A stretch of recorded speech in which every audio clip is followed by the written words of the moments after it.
Chairman Williams. Over the last 4 years, the Biden administration added $1.8 trillion in new regulatory compliance costs and 356 million hours of paperwork to small businesses, ushering in the most burdensome regulatory environment in history.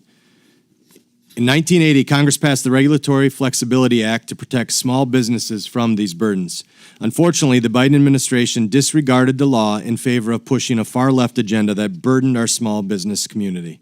Government red tape has made it harder and more costly for Americans to start a business, and for many, hindering their opportunity to achieve the American dream. For too long, D.C. bureaucrats have abused their regulatory power, trampling over the small businesses that are the backbone of our economy. My legislation, the Prove It Act, gives teeth to an already existing law, the Regulatory Flexibility Act.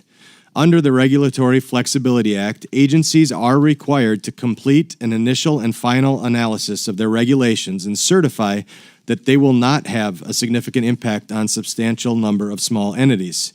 In many cases, agencies have failed to meet the standards of the Regulatory Flexibility Act and have left small business owners across our country with the short end of the stick. The Prove It Act would require federal agencies to analyze both the direct and indirect costs their regulations would have on small entities, create a way for small businesses to petition their chief advocate in government to review federal agencies' work and prove that they are fully compliant with existing laws. If an agency fails to comply with the review process, small businesses then would be exempt from the regulation in question.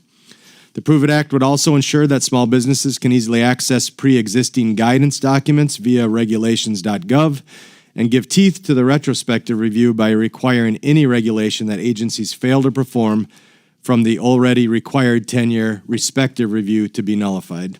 This legislation passed the House of Representatives in the 118th Congress with bipartisan support and has received endorsement from numerous organizations, including the National Federation of Independent Businesses, the Associated Builders and Contractors, the U.S. Chamber, and Job Creators Network, and many other organizations that support Main Street businesses across this country.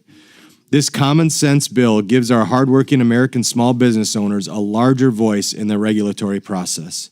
I'd like to thank all the members of this committee and across Congress who in a bipartisan way have partnered with me on this important piece of legislation, and I urge the members of this committee to vote in favor and support of the Prove It Act. And with that, Mr. Chair, I yield back.